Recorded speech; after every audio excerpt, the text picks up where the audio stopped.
Bem, meus irmãos, vamos abrir então a nossa Bíblia, nesta hora, na palavra de Deus, de texto de Atos, capítulo 13, verso 44 até o verso 48, é o texto desta hora.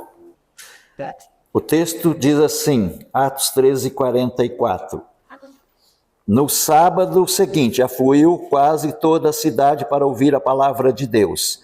Mas os judeus, vendo as multidões, tomaram-se de inveja e, blasfemando, contradiziam o que Paulo falava. Então Paulo e Barnabé, falando ousadamente, disseram: cumpria que a vós outros, em primeiro lugar, fosse pregada a palavra de Deus.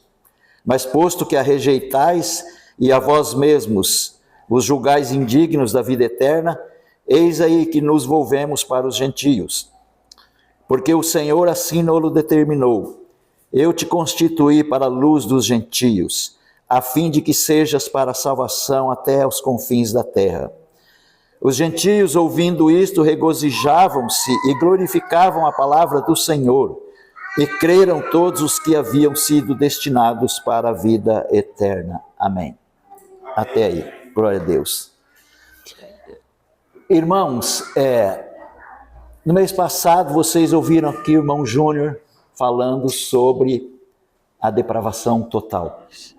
Hoje nós queremos olhar para a palavra de Deus falando sobre a eleição incondicional. Por que essa doutrina chama eleição incondicional? Exatamente pelo que você certamente ouviu no mês passado. O homem está morto no seu pecado, não é? O homem, quando nasce, ele já nasce, eu falo, ele já nasce morrendo, né? Já está morto espiritualmente e nasce morrendo fisicamente. Porque o pecado fez isso. Por isso que Paulo, aos Efésios, capítulo 2, verso 1, ele diz o quê? Ele falou assim: ele vos deu vida, estando vós mortos em delitos e pecado. O pecado nos matou. O homem está vivo biologicamente, está vivo fisicamente, mas está morto espiritualmente quando está sem Cristo. É o pecado que faz isso.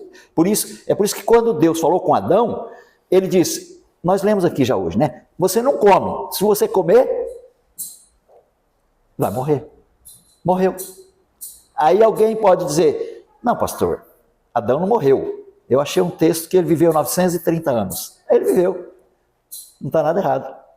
Ele morreu espiritualmente, né? E agora estava destinado a morrer fisicamente, o que aconteceu quando ele fechou 930 anos. Então o pecado mata. É por isso que a doutrina é eleição incondicional. Porque se Deus colocar uma condição para você, você não vai cumprir. Você está morto no pecado sem Cristo. Quando você não tem Cristo, você não foi regenerado, você está morto. Você não tem como oferecer para você alguma condição para que você satisfaça a Deus. Porque é impossível, né? Imagine você entrar no velório e dizer assim para o morto, levanta e vai para casa. Bom, se você fosse Jesus, você faria isso, né? Nós não somos, né? E às vezes eu vejo esses fazedores de milagres aí, né? Os camaradas curam um caroço, cura não sei o quê, uma dor nas costas, né? Eu sempre falo assim, o dia que esse camarada parar um enterro no meio da rua, como Jesus fez com o filho da viúva de Naim, e dizer para o morto assim, levanta, e pegar ele para a mão e dar para a mãe e falar, toma, leva teu filho para casa. Aí eu vou ficar quieto. Enquanto isso não acontecer, gente, nós precisamos ter um pouquinho de cérebro. Olha, eu estou olhando para vocês aqui. E se eu disser assim, olha, Deus está me revelando que tem alguém aqui que está com muita dor nas costas, eu quero que você se levante. Claro que eu vou acertar em alguém. Né? Talvez em 2, 3 aqui. A minha esposa mesmo, se eu falar isso, ela levanta. Eu já sei. Né? São coisas banais. Meus irmãos, olha, aqui está a revelação de Deus. Deus está se revelando aqui, mas se eu fizer isso, não tem mais revelação, acabou. A hora que eu abro esse bendito livro, aqui está a revelação. Eu fecho, não tem revelação. E aí alguém já diz, se você quer ouvir a voz de Deus, você abre a Bíblia. Mas você quer ouvir Deus falando audivelmente? Então você lê em voz alta, que daí você escuta. Nós precisamos tomar cuidado, meus irmãos, porque há muito jogo, há muita ilusão, há muita coisa, e aí nós perdemos, às vezes, aquele foco verdadeiro de olhar para a palavra e ver o que Deus realmente está dizendo. Você vê que aqui nós encontramos no texto que lemos, Paulo e Barnabé, eles estão numa cidade chamada Antioquia. E eles estão ali pregando o evangelho, e era uma sinagoga judaica. As sinagogas eram aqueles pequenos templos, né, judaicos. Muitos judeus frequentavam lá, Jesus frequentou a sinagoga. Mas tinham pessoas que não eram os israelitas, eram os gentios, né? Nós, por exemplo, nós somos como os gentios, não somos judeus. Ou tem algum judeu aí? Ah, não tem, tanto gentil, né? Ou seja, são as outras nações. Estava misturado. Mas à medida que Paulo e Barnabé está falando ali naquela sinagoga para aquela multidão, houve uma certa confusão. Por quê? Porque alguns judeus estavam discordando de Paulo, do que ele estava ensinando. E o texto aqui que nós estamos considerando, Paulo então reage, não é? E você vê que o texto fala que, então Paulo e Barnabé, falando ousadamente, disseram, cumpria que a vós outros, em primeiro lugar, fosse pregada a palavra. Ele está falando para o judeu, né? Mas posto que vocês estão rejeitando, ele falou, nós vamos nos voltar para os gentios. Tipo, você lembra quando Jesus falou assim, eu vim primeiramente para as ovelhas perdidas da casa de Israel. Veio primeiro para o judeu. Mas a mensagem da salvação não ia permanecer só no judaísmo, não é? Tanto que Paulo é o apóstolo dos gentios. A mensagem vai, tanto que está em nós, né? Essa gloriosa mensagem da salvação. E você vê que a palavra vai continuar dizendo no nosso texto que quando Paulo tem essa reação e toma essa posição e fala isso, ele diz, quando os gentios ouviram, ou seja, aqueles que não eram israelitas, não eram judeus, eles regozijavam e eles glorificavam a palavra de Deus. E é interessante nós observarmos, irmãos, que isso aqui chega no ponto em que eu quero firmar realmente esta mensagem, onde o texto está dizendo, e creram todos os que haviam sido destinados para a vida eterna. Irmãos, a salvação da nossa alma, o perdão do nosso pecado, é uma obra de cima para baixo. Não é uma obra assim, não é uma obra de baixo para cima. Infelizmente, nós estamos vivendo um tempo em que uma grande parte da cristandade e dos líderes religiosos estão ensinando uma salvação que depende de você. É você que levanta a mão, é você que decide, é você que aceita Jesus, você pode mudar a sua vida. Meus irmãos, nós temos que botar na nossa cabeça que o homem está morto. Vai falar para o morto, levantar a mão e falar, pastor, mas ele está vivo fisicamente, biologicamente, pode levantar a mão, né? Pode aceitar. Mas nós precisamos entender que se ele faz isso, não é uma ação, é uma reação. Porque se não houver uma ação de Deus, não existe salvação. Quando Jesus morreu, o véu do templo rasga lá em Jerusalém. Jesus está morrendo lá no monte. Mas o véu está rasgando lá no templo. Mas a questão é, como é que foi que o véu rasgou? Rasgou assim? Não. Rasgou assim? Não. Rasgou de cima para baixo. Dizendo o que para nós? A salvação é de cima para baixo. É o que o profeta Jonas está dizendo. Ele falou, a salvação vem do Senhor. Se não houver uma ação de Deus num homem morto, não há salvação, não há perdão, não há nada. Essa salvação ensinada daqui para lá, irmãos, isso não existe. Isso aí é pôr o homem no centro e tirar Cristo. Salvação é uma obra divina. Salvação é uma obra de Deus. Se Deus não faz, não tem quem faz. É impossível nós irmos a Cristo com as nossas forças, com a nossa capacidade, nós não vamos. Você vê o que Jesus fala em João 5,40? Ele falou assim: vocês não querem vir a mim para ter vida, vocês não querem, a gente não quer mesmo. Você queria quando você não era crente? Eu queria, mas sabe o que eu queria? Eu queria o mundo, não Cristo. Eu queria viver no meu pecado, porque o pecado ele satisfaz a carne, né? A gente gosta do negócio. Não quer Cristo, não. A palavra de Deus, quando ela trata de salvação, é uma questão muito séria para nós. E nós precisamos entender, porque a hora que você coloca uma salvação, que é, vamos dizer assim, como está sendo feito, uma parte de Deus, uma parte do homem. Tá bom, então você pensa assim, bom, se tem uma parte de Deus, uma parte do homem, aonde está a soberania de Deus? Foi roubada, né? E você pega o profeta Isaías, capítulo 48, verso 11, ele diz o quê? Deus falou assim: a minha glória eu não dou a outra.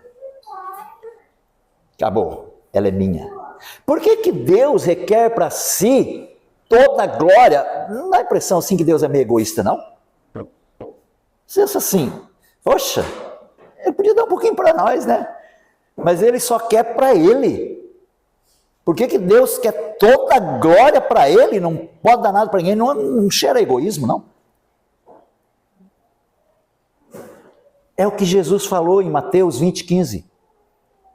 Ele falou: eu não posso fazer o que eu quero do que é meu. A questão é, o que não é dele? Tudo é dele. Você é dele. Tudo que você vê é dele. Toda a criação é dele. Tudo é obra das mãos dele. Tudo foi feito por ele, nada do que foi feito sem ele se fez. Ou seja, ele tem a prerrogativa, o direito de fazer o que ele quiser do que está aí, até da tua própria vida. Porque por isso que ele requer glória toda para ele, porque tudo é dele. Se ele for dar glória para um de nós, não há mérito nisso, não há direito nisso, não há nada. Por quê? Porque nós vamos ter glória baseada em quê? Se nós dependemos totalmente dele. Não, a glória é dele porque tudo é dele. E ele não está sendo egoísta, não está cometendo um pecado, quando ele diz que a glória dele ele não dá para ninguém. Porque é tudo dele. E aí Jesus falou: eu posso fazer o que eu quiser, é tudo meu. Por que vocês estão questionando? Irmãos, às vezes nós temos dificuldade quando nós enfrentamos uma crise na vida, né? Uma enfermidade, uma questão, uma dificuldade financeira, qualquer coisa. Meus irmãos, é tudo dele. Nós não temos que ficar murmurando, ficar reclamando, ficar choramingando. Não. Dê glória a Deus. É tudo dele. Ele faz o que ele quiser. Não é assim que você pensa a respeito daquilo que você possui? Você fala, é meu, né?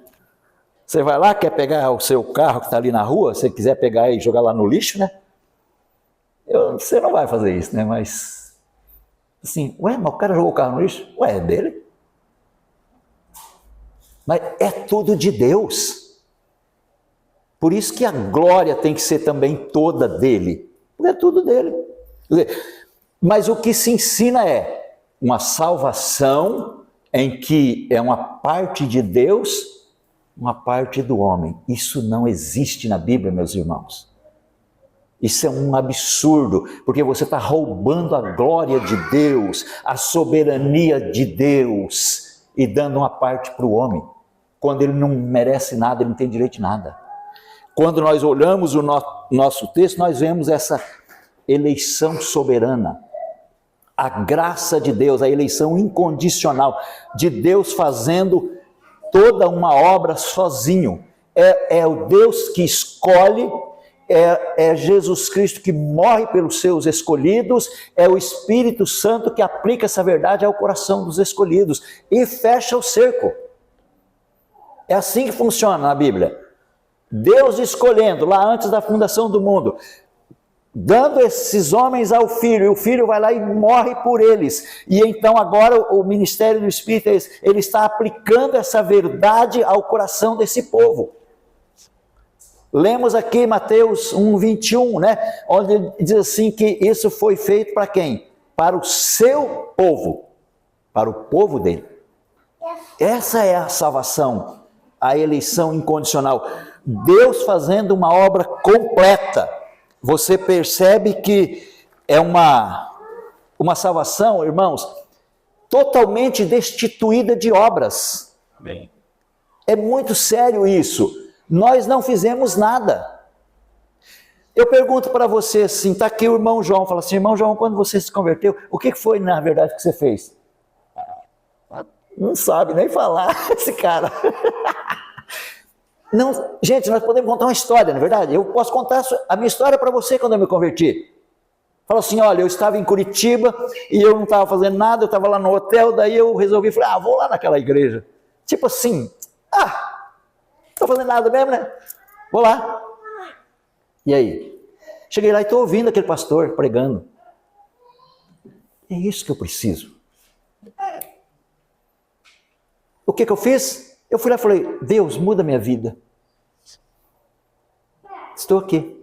Agora eu conto essa história para você, mas eu quero ver você explicar isso espiritualmente. Explica para mim. Você não faz, né? Você também não fez, né? Você nem sabe fazer. Nem eu. É uma obra espiritual, é de Deus. É a mão de Deus, é a graça de Deus. Vós sois salvos pela graça, mediante a fé. Isto não vem de vós, é dom de Deus. Não vem das obras, para que ninguém se glorie. Não vem das obras, não vem de vocês, é dom de Deus. Glória a Deus. Aleluia. Irmãos, isso é obra de salvação, é uma obra divina. Eu sei que essa é uma doutrina polêmica, e a maioria não gosta, nem de ouvir. Mas deixa eu colocar uma coisa para você. Vamos tirar a salvação de Deus agora, só para você raciocinar.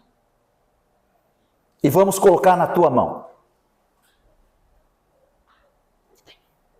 Quanto tempo você se manteria salvo, sem pecar? Quanto? Quanto tempo? Fala, irmãos. Vocês estão parecendo boizinho de presépio, só achar que vai na cabeça assim? Você entendeu? Não há possibilidade de você ficar um segundo, meu irmão, nem eu. Nós já perderíamos ela em seguida. A hora que Deus falasse assim, toma aqui, minha irmã. A hora que você pegasse, era perigoso você já ter perdido. Só Deus falar, pega, passar para você. Irmãos, para pensar assim, fala assim, eu louvo a Deus por essa doutrina, eu louvo a Deus pelo que eu entendo pela palavra, que tudo na minha vida foi feito por Ele. Por quê? Porque é aí que eu estou seguro, é aí que eu estou garantido, é aí que eu sei que qual de vocês vai desfazer a obra que Deus fez na minha vida? Você pode não acreditar na minha salvação, você pode não acreditar no que eu estou falando, você pode não acreditar em mim, você pode pensar o que você quiser, mas você não rouba o que Deus fez na minha vida.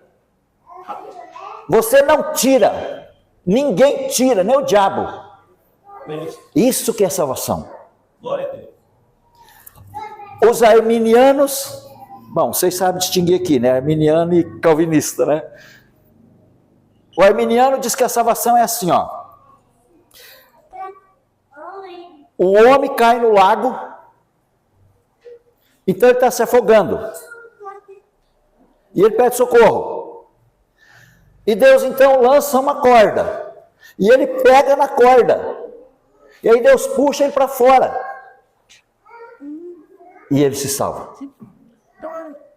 Essa salvação é estranha. Uma parte foi Deus jogando a corda, e outra parte foi o pecador agarrando na corda e se salvando. Mas a teologia calvinista não diz isso.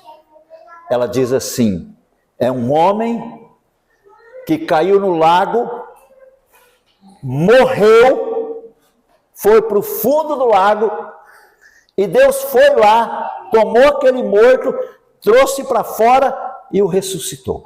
Aleluia. Isso é salvação. Glória a Deus.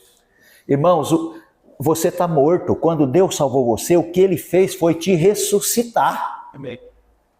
Ele tirou a morte e te deu vida. Ele falou, vocês estavam mortos.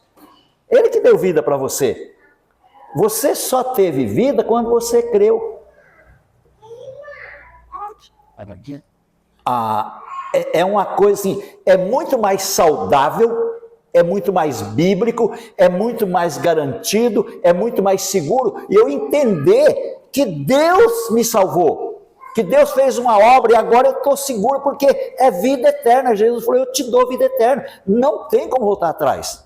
Agora aplica uma salvação que está na tua mão, que garantia você tem de entrar no céu? Que garantia você tem de chegar lá? Nenhuma.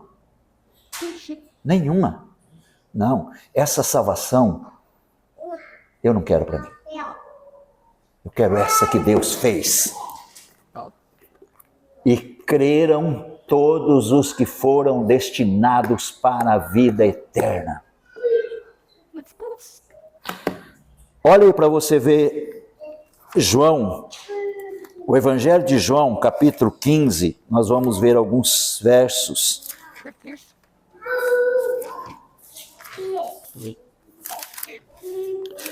João 15, irmãos, olhe para o verso 16. Veja como Jesus coloca a coisa.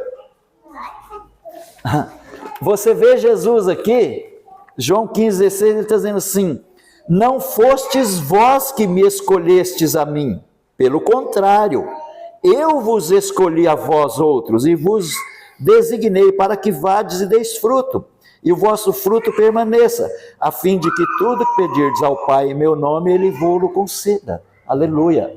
Ó, Jesus falou assim, você está pensando que é você que me escolheu? Ele falou, não, foi eu que escolhi você. Gente, é aqui que está a glória da coisa. Ele fez uma obra, Ele separou você, Ele escolheu você, Ele perdoou você, Ele salvou você, Ele te deu vida eterna. Ele fez isso. Não foi você. Porque se fosse você ou eu, meu irmão, nós não tínhamos garantia de nada. Mas Ele falou assim, não foi vocês que me escolheram. Ele está dizendo, pelo contrário, eu escolhi vocês. Amém. Essa é a realidade de nós entendermos o que é salvação. É uma obra de Deus. E é isso que nós temos que estar firmados, irmãos. Porque salvação é uma coisa que você não perde. Por que nós não perdemos? Porque não existe esse negócio de cair da graça. Meu irmão, é graça. Graça é graça soberana de Deus. Graça significa favor imerecido. Graça só pode existir em Deus. Você é salvo pela graça, como é que você vai perder? Agora, se foi ensinado uma salvação feita pelo homem, aí perde mesmo. Mas a de Deus, não. Ele falou, vocês não me escolheram, eu escolhi vocês. Acabou. Se Ele me escolheu, então, fim de papo. Quem é que vai me roubar isso? Isso é graça, vós sois salvos pela graça. É a coisa feita pela mão de Deus, é pelo mover do Espírito de Deus, não é nada nosso. Nós somos completamente passivos na nossa salvação. Não temos como fazer nada, só receber. Só receber e dar graças a Deus. E aí o sujeito diz assim, pastor, mas lá em Apocalipse 3:20 não diz assim que eis que eu estou à porta e bato. Se alguém ouvir a minha voz e abrir a porta, eu entrarei em sua casa, cearei com ele e ele comigo. Está escrito lá? Tá. Mas o que o texto está dizendo mesmo? É isso que Jesus está assim, parado na minha porta e dizendo assim, ô seu Afonso, por favor, abre o coração aí que eu quero salvar você. Mas você não deixa. Eu estou aqui, ó, Estou até passando frio aqui fora. E você fica aí com esse coração duro. Vai, rapaz, faz alguma coisa. Se você não abrir, eu não posso entrar. Ah, meu irmão, pelo amor de Deus, né? Vai estudar a Bíblia. O texto está falando para a igreja. Ouça o que o Espírito diz à igreja. Pode ler. Você pega lá, ó. Está aqui. Vamos olhar Apocalipse 3. Aqui no o verso 20 foi o que eu citei, né? Você pega Apocalipse 3, 14. Ao anjo da igreja em Laodiceia escreve. Tá vendo? Está escrevendo para quem? Para quem que é o negócio? Para a igreja. Olha para o verso 22. Quem tem ouvidos, ouça o que o Espírito diz. Para quem que Jesus está dizendo? Ô meu velho. Ele está dizendo para uma igreja fria. Que não quer nada. Ele está dizendo, se levanta. Porque na verdade, vocês me têm, mas eu estou aqui do lado de fora. Isso aí não é texto. Apocalipse 3:20 não é texto para você evangelizar. Não é texto para você falar para o incrédulo. Olha, abre seu coração. Que Jesus quer entrar na sua vida. Mudar você. Meu irmão, não cometa esse erro de pegar um texto desse e evangelizar aí para a rua de Cambaraí, que se eu souber, eu venho aqui arrancar a tua orelha. Ouça o que o Espírito diz à igreja, não é ao incrédulo. Mas pastor, será que Deus... Mas como é que ele fala que... Tá bom, meu irmão. Então, abre aí em Atos 16. Atos capítulo 16. Vamos achar aqui. Verso 14.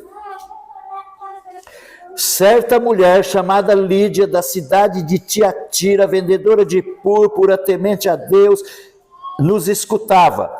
O Senhor lhe abriu o coração para atender às coisas que Paulo dizia. E depois de ser batizada, ela e toda a sua casa nos rogou, dizendo: se julgais que eu sou fiel ao Senhor agora, entrai em minha casa e aí ficai. E nos constrangeu a isso. Uau! Deus chegou lá e falou assim para Lídia: Lídia, por favor, Lídia. Não, ele não fez isso. O que o texto está dizendo, meus queridos irmãos? Observem aí para você ver o que ele fala. O Senhor, no verso 14, abriu-lhe o coração para ela ouvir a palavra. Ou ele não é Senhor do coração? Ou ele não é Senhor de todas as coisas? Ou ele não é o Todo-Poderoso? Ou não é ele que salva? Ou não é ele que arrebenta teu coração? Você acha que ele precisa pedir para você? Você foi criado por ele. Você foi feito por ele. Você é dele. Amém. Você acha que ele precisa chegar e falar assim: olha, seu Joel, por favor, né? Poxa vida. Coopera um pouco aí. Não, meu filho. Ele tem poder para entrar no teu coração. Ele tem poder para mudar a tua vida. Ele tem poder para perdoar você. Ele tem poder para salvar você. Porque ele é o Senhor. Glória a Deus. Ele diz: eu sou o Senhor. Glória a Deus. E quem é Senhor, não precisa pedir nada para ninguém. Eu sou o Senhor. Ele entra no coração de Lídia, abre os ouvidos dela e faz ela ouvir a palavra e ser batizada em seguida. Eu estou aqui na porta aqui.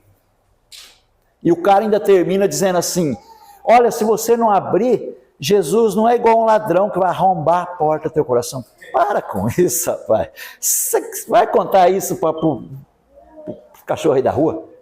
Não para a igreja. Não, Deus abre o coração de Lídia. Meu irmão, quando você se converteu, você, meu irmão, você, minha irmã, o que você pensa que foi feito? Se não isso, que Deus entrou e fez você crer.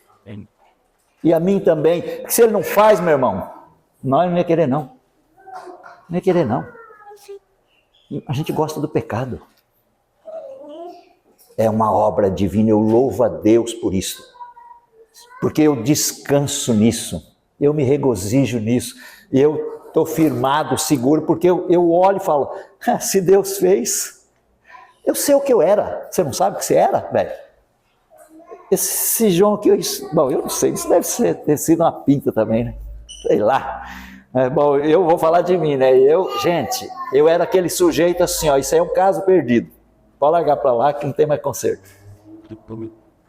Imaginou Deus parado falando assim para mim, ô senhor Afonso, eu quero mudar a sua vida, você está tudo torto, você não deixa. Eu deixar? É eu que viro para Jesus e digo assim, tá bom, vou concordar com você, vou deixar você fazer algumas coisas. Olha, você me livra disso, disso aqui não, isso aqui você deixa, que isso aqui eu gosto. Isso aqui, gente. Não, eu sou o Senhor, ele disse. É uma obra que ele faz. A salvação não é, meus irmãos, uma parte divina e uma parte humana, não. A salvação é totalmente divina. Quando você volta aqui para o texto que estamos considerando, Atos 13, 48, especificamente, e creram todos os que haviam sido destinados para a vida eterna. Nós vamos focar agora mais aqui. Irmãos, aqui está a soberania de Deus em salvar. Você percebe assim, ó, se você perguntar assim, quais foram as pessoas que creram naquela hora que eles pregavam? Quais foram as pessoas que creram? Aquelas, diz o texto, que haviam sido destinadas para a vida eterna. Não é?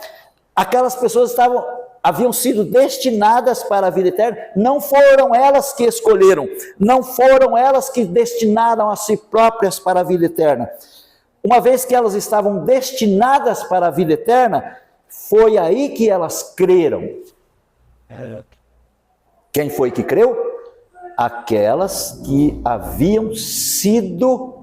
já haviam sido destinadas para a vida eterna. Ou seja, irmãos, a fé não é a fé que te salva. Quem te salva é Cristo. A fé também não é a causa. A fé é o resultado. A causa é a eleição. Quando Deus escolheu você, Ele escolheu você antes da fundação do mundo. E daí Jesus então vai morrer por você. O Espírito vem para dizer para você, seu João, é o seguinte, você tem que entender que você é um escolhido. Cara, uau! E aí vai haver o quê? A regeneração. A fé que nós cremos agora, meus irmãos em Cristo, ela é um efeito, um resultado de eu ter sido escolhido. Quem foi que creu? Quem foi que teve fé? Os que haviam sido destinados para a vida eterna. Ou seja, primeiro eles foram destinados para a vida eterna. E segundo, eles creram. Não é isso que o texto está dizendo? Eles, por ter sido destinados para a vida eterna, salvação em Cristo, foi por causa disso que eles creram. Então, primeiro, eles foram destinados para a vida eterna. Segundo, eles creram. Hoje ensina de que jeito? Você crê e daí Deus te manda para a vida eterna. Não é isso que a Bíblia diz. Ela diz, creram todos os que foram destinados para a vida eterna. Se eles não tivessem sido destinados para a vida eterna, eles não creriam. Eles não creriam. Você não ia crer. É preciso ter essa consciência. Porque a ideia, irmãos, é que nós vamos muito pelo que nós vemos, né? Não seja Tomé. Né? Tomé fala, se eu não ver os buracos lá na mão dele, eu não vou crer. Jesus chegou e falou, aí Tomé, estou aqui. Ele falou, seja crente. Estou aqui, quer ver aí? Ó? Põe aí, quer ver meu lado aí? Está aqui. Você acredita agora? Irmãos, o que eu estou querendo dizer? Estou querendo dizer o seguinte, nós às vezes interpretamos salvação pelo que nós estamos vendo. Eu vejo esse João aqui, esse João é apenas ilustração aqui, tá, irmão? Vou dar um chute, tá? Mas se eu estiver profetizando, você pula essa parte. Assim, o João era um bêbado, entendeu? Aí agora eu olho para o João aqui e falo, puxa, realmente, é isso que eu estou vendo. Você olha para a minha vida, você me conhecer, se você chegar em Cambé e perguntar de mim, os caras falam, meu, você não tem ideia do que... Eu nem sei o que aconteceu na vida daquele cara, porque aquilo era um traste. Aquilo era insuportável.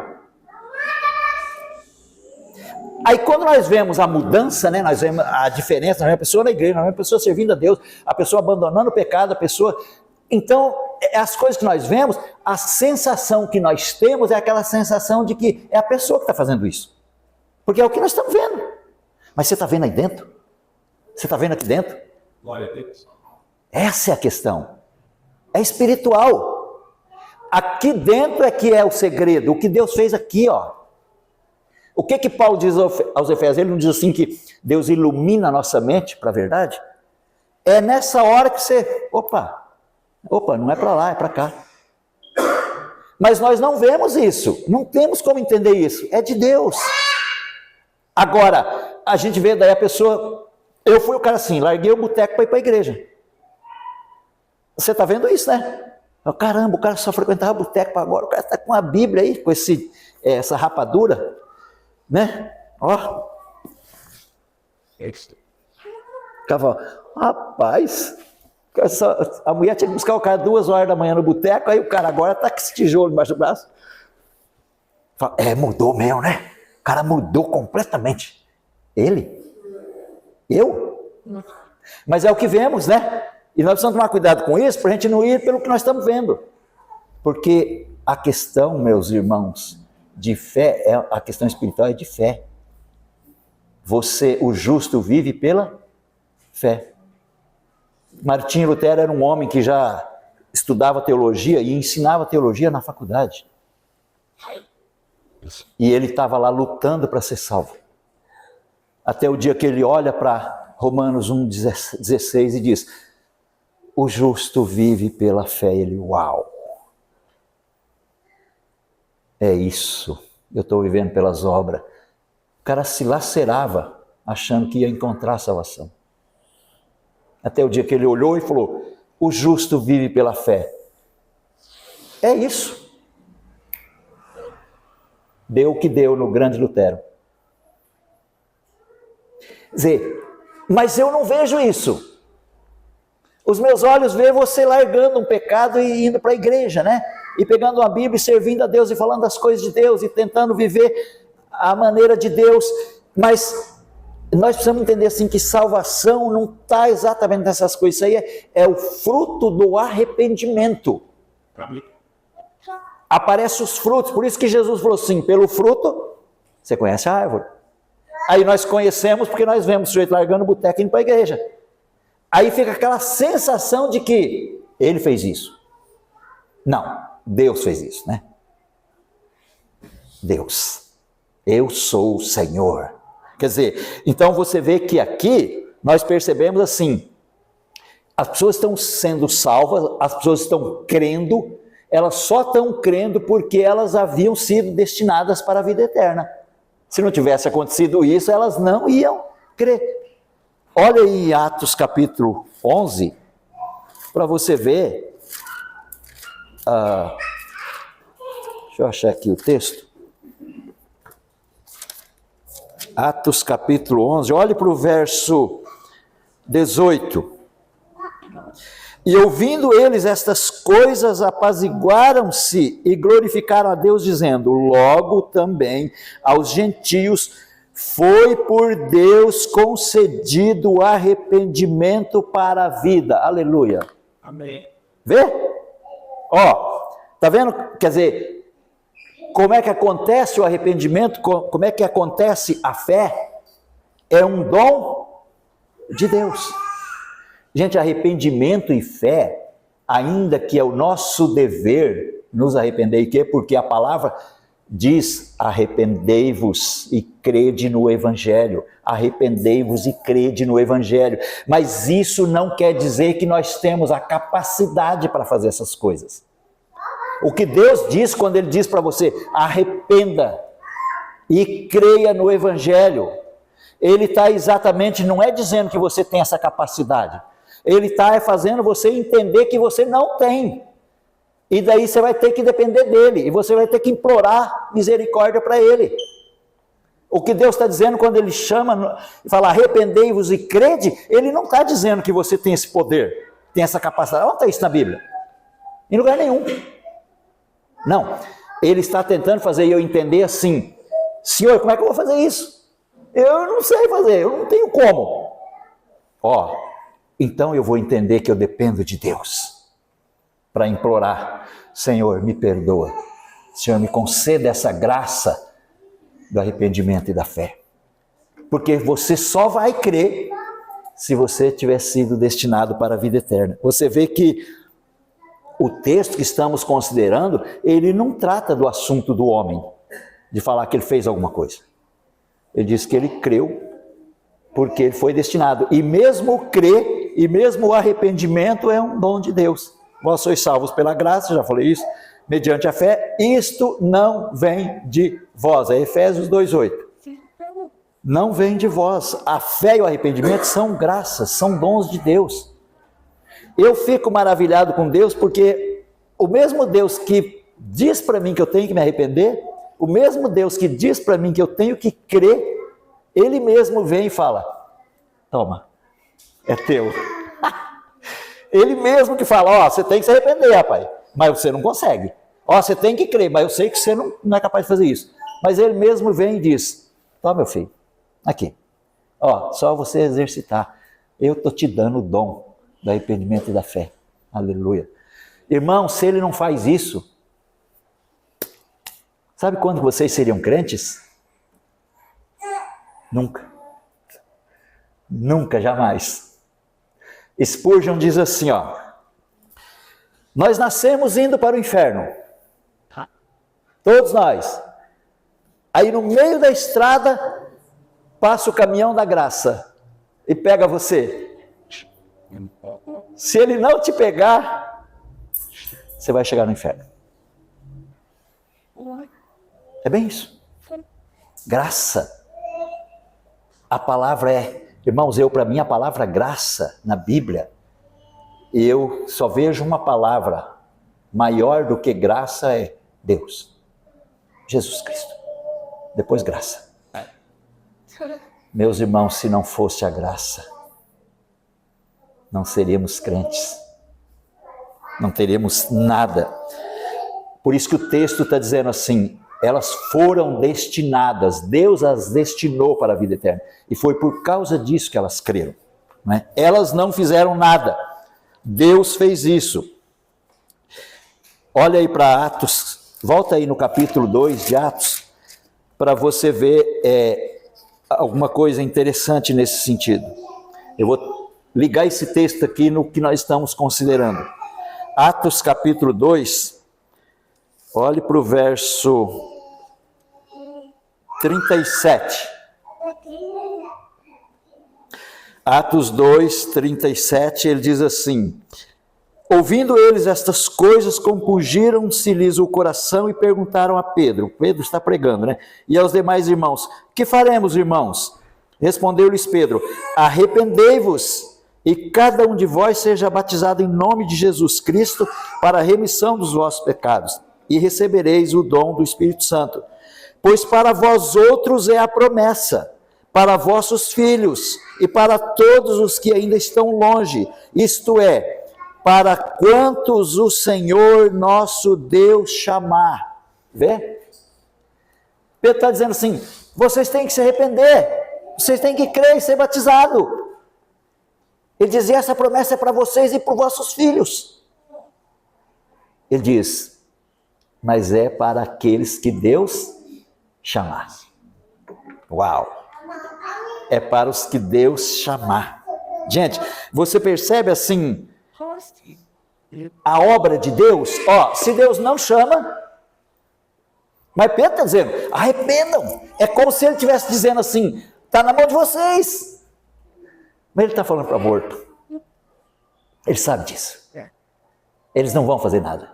Mas ele fala para eles, crendo no que Deus vai fazer na vida deles. Ele falou, a promessa é para vocês e para os vossos filhos. Acreditem em Cristo, creiam nele. Você pode ser uma criança, você pode crer em Cristo. Ele diz, arrependam-se dos seus pecados Voltem-se para Cristo. Ele falou, porque a promessa é para vocês, mas para todos quantos Deus chamar. Irmãos, olha para você ver, olha aqui no verso 49. No verso 47, melhor dizendo. Olha o que está no 47, falando desse texto. Louvando a Deus e contando com a simpatia de todo o povo, enquanto isso acrescentava-lhes o Senhor dia a dia os que iam sendo salvos. Eles iam se salvando? Não está dizendo nada disso. Eles iam sendo salvos. É diferente. Eles não estavam se salvando. Mesmo Pedro dizendo, arrependam. Eles não estavam se salvando, eles estavam sendo salvos. Quem pode salvar, irmão, senão Cristo? Vê o texto que estamos considerando. Os que creram, os que foram destinados para a vida eterna. Agora veja aí a semelhança. Quem é que está se salvando? Ninguém. Quem é que está sendo salvos? Os que Deus chamou. Ele falou, eles estão sendo salvos. Você está sendo salvo, você foi salvo. E se você foi salvo por alguém que não é você. Porque senão o texto estaria dizendo que você estava se salvando. Não, ele está dizendo que você é um sujeito passivo, você está sendo salvo por alguém. Ele falou, e essa é a promessa, esse é o evangelho. Mas você vê que Pedro aponta para eles e diz, arrependam-se. Mas ele está dizendo, olha, mas é Deus que está fazendo isso. É a promessa para vocês, para os nossos filhos e para quem Deus chamar. Creram os que foram destinados para a vida eterna. Estão crendo os que estão sendo salvos por Deus. E a palavra diz, Deus ia acrescentando a igreja. Irmãos, igreja não cresce. Igreja não cresce quando você pega uma pessoa lá e põe aqui dentro. Ou quando você enche esse salão. Igreja só cresce quando Deus salva mais um. Amém. Igreja só cresce assim, senão não é crescimento, é inchaço. Ela não é. Você pode encher aqui, olha lá, o pentecostal começou. Amém? Aleluia. Olha, você vai ver, se eu vier aqui mais algumas vezes, vocês vão virar tudo pentecostal. Vou começar a trazer o Samuel, vamos ver só. Gente, vocês estão entendendo? Veja bem, tudo isso que nós estamos colocando. Quem que estava sendo acrescentado à igreja? Os que Deus estava salvando, está aí bem claro. Quem é que estava crendo no outro texto? Aqueles que tinham sido destinados para a vida eterna. Aonde está a obra do homem? Em lugar nenhum, né? Está tudo na mão de Deus.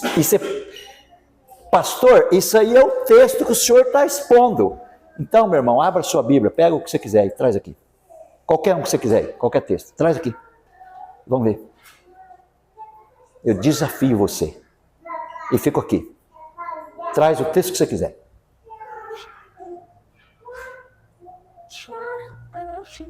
Você pode parar e pensar assim, pastor, mas um dia eu estava lendo a minha Bíblia, e eu estava lendo Deuteronômio. Daí eu estava no capítulo 30. Aí cheguei no verso 19. E Deus falou assim, olha, você pode escolher. Deus falou assim, escolhe a vida para você viver. Legal, está lá mesmo. Êxodo 30, 19, você pode olhar e falar, você quer escolher o quê? Escolhe a vida. A vida ou a morte, você pode escolher. Escolhe a vida para você viver. Mas a questão é essa, meus irmãos. Escolhe então. Escolhe. Quero ver você fazer isso. Escolhe, Deus está mandando. Escolhe a vida e você vai viver mesmo. Mas você precisa saber que você depende totalmente de Deus para fazer isso. Escolhe a vida. É para escolher mesmo. Mas até para eu fazer uma escolha, eu dependo de Deus. Por isso que a eleição é incondicional. Meus irmãos, salvação é eleição. Salvação é Deus escolhendo pessoas. Escolhendo antes da fundação do mundo. Você lembra quando a Bíblia trata em Romanos de Jacó e Esaú, você fala assim, como que Deus ama Jacó e odeia Esaú, né? Negócio mais doido que um Deus que odeia. Que negócio que é esse? Deus é amor, gente. E nós ficamos discutindo, não, eu não posso aceitar que Deus escolhe um e rejeita o outro, né? Aí eu volto para Mateus 20:15. Não posso fazer o que eu quero, o que é meu.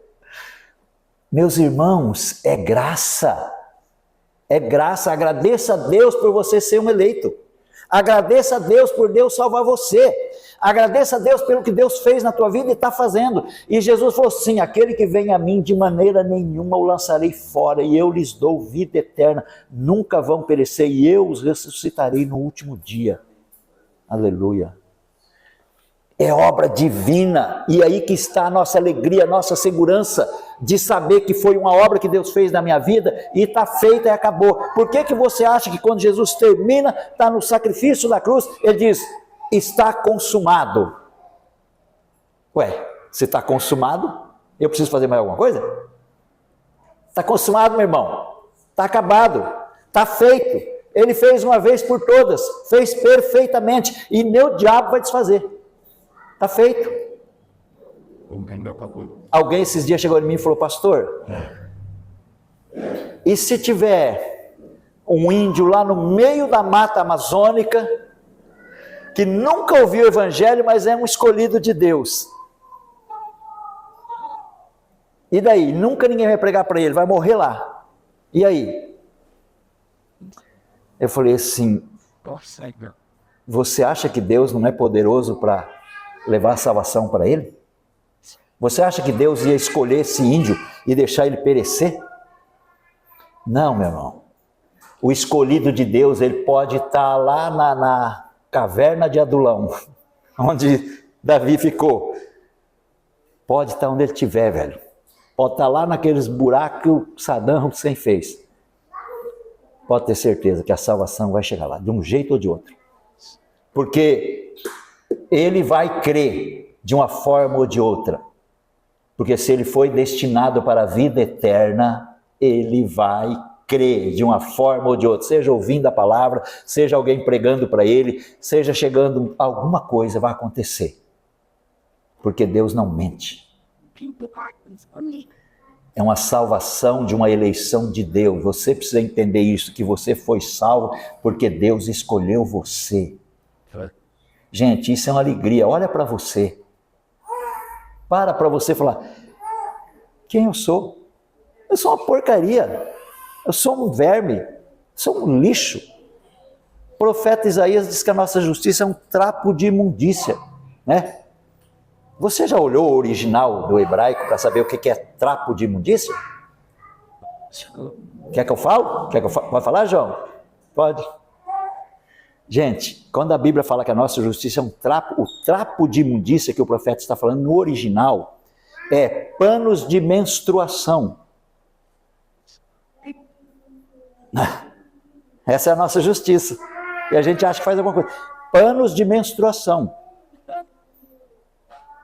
É isso que está dizendo. Quando ele fala trapo de imundícia.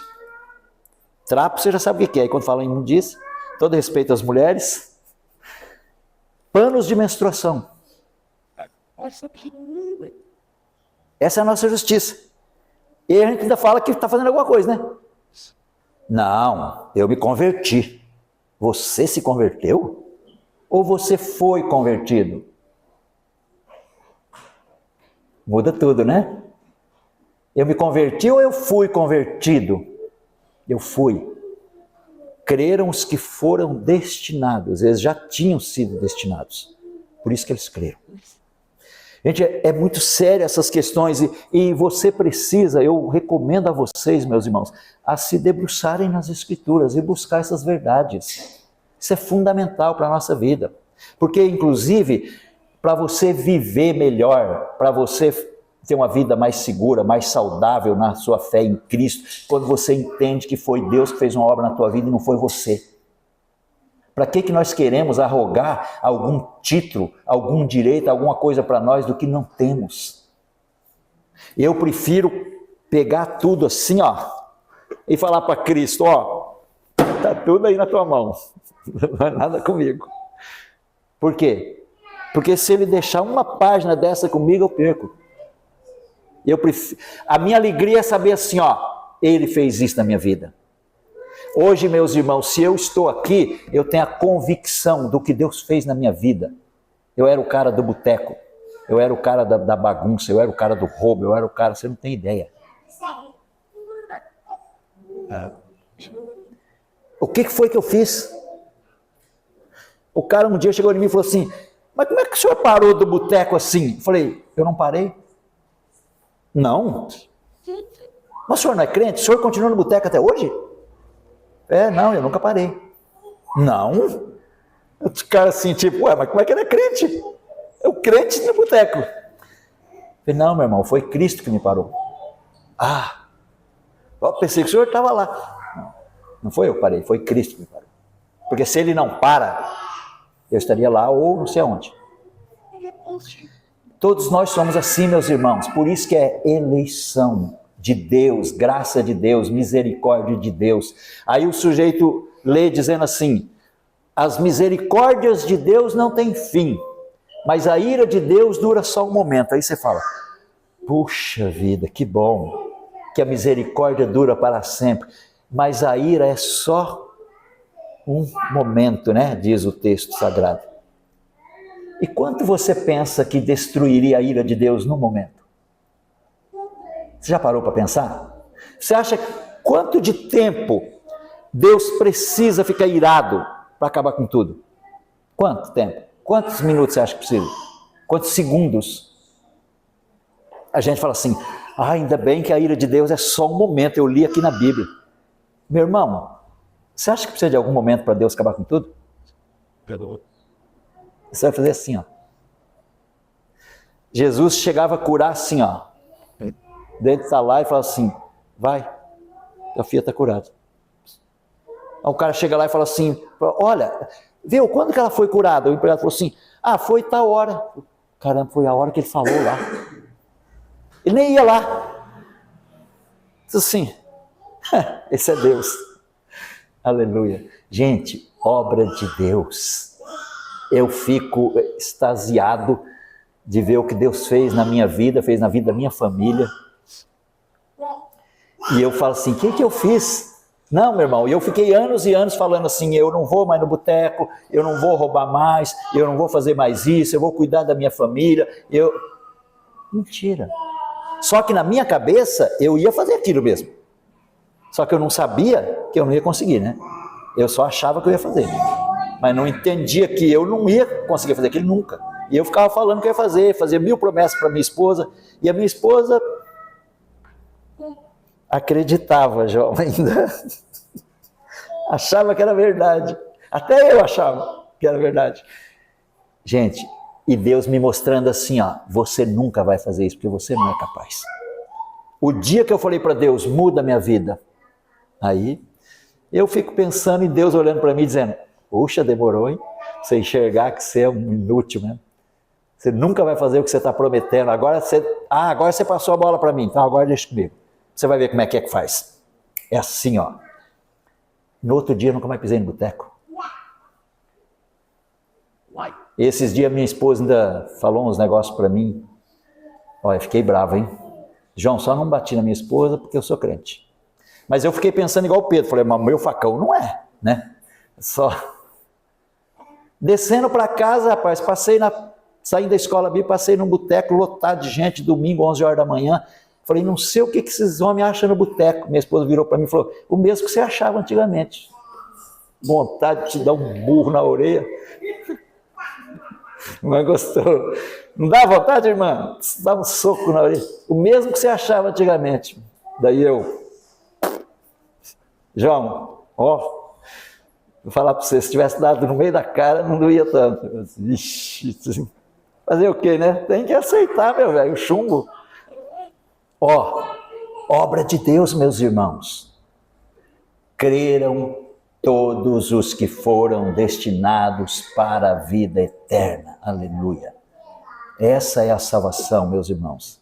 E nós vamos continuar, como nós já combinamos, né? Todo quarto domingo, no próximo Domingo que nós estivermos aqui será o pastor Ronaldo que vai estar falando sobre a graça. E vocês vão continuar ouvindo muito sobre essas questões. E a ideia é, se ninguém expulsar a gente daqui, que vai que, né, tem um João e um Joel, sei lá que os caras resolvem endoidar, sei lá, né? A gente vai ficar dando um repeteco, tá? Saindo lá e chegando aqui, não sei até quando Deus permitir, né? A gente ficar... Irmãos, estudar as doutrinas da graça é ponto fundamental. Isso aqui é ouro para a igreja. Você não tem ideia o quanto você se fortalece na fé, o quanto você se fortalece na tua vida, no teu relacionamento com Deus, quando você aprende as doutrinas da graça. Eu estou falando da própria experiência. Da própria experiência. Eu me lembro um dia que eu me deparei com Romanos 9,13, e eu amei Jacó e odiei Esaú, e eu pensava assim, eu nunca vou pregar sobre isso aqui. Como é que eu vou falar que Deus odiou alguém, rapaz? Nem sei dizer... O que eu ia dizer para a igreja? Pastor já. Imagina, João. E eu pensava, a pessoa, se um dia algum irmão pedir para eu pregar sobre esse texto, estou morto. Tem que abandonar a igreja e ir embora. E eu pensava, bom, se o texto está aí, tem que ter uma explicação. Mas cadê a explicação?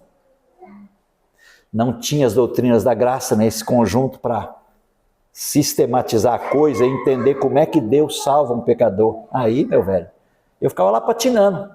Não pode. Alguma coisa está errada nesse texto, né? Aí eu pensava, mas como é que eu vou falar que Deus está errado? E eu pensava, o que eu não estou enxergando? Meu Deus, o que eu não estou entendendo nesse texto? Lia lá de novo, amei Jacó, odiei Esaú. Você pode estar pensando assim, pastor, não está escrito odiei não, está escrito aborreci, é a mesma coisa, meu filho, não troca nada.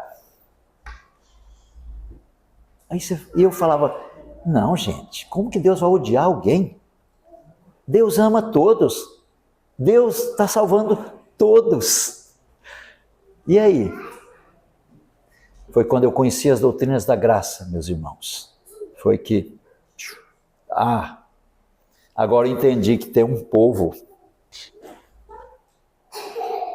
Então, vou encerrar dizendo, recentemente um rapaz me procurou e disse assim, pastor, eu tenho dificuldade de aceitar o que o senhor prega.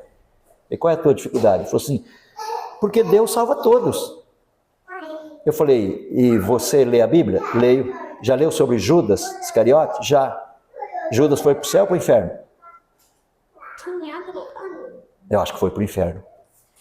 Deus salva todos? Aí o cara ficou, caramba, enrosquei aqui com o homem, né? Deus salva todos? Perguntei para ele. Deus está salvando todos? E por que Deus não salvou Judas? Deus foi incompetente? O sacrifício de Jesus na cruz não foi suficiente para alcançar Judas? Deus falhou? Eu disse para ele, então eu vou começar a desconfiar da minha salvação. Ou Deus pode falhar comigo? Não. Judas era o filho da perdição. O filho da perdição. Ah, pastor, mas ele era um apóstolo. Pastor, ele era o tesoureiro do grupo, imagina. E daí? E daí? Ele foi chamado para um serviço, meu irmão, não para a salvação. Ele foi chamado para ser apóstolo, não para ser salvo. Os salvos são chamados. Creram todos os que haviam sido destinados para a vida eterna.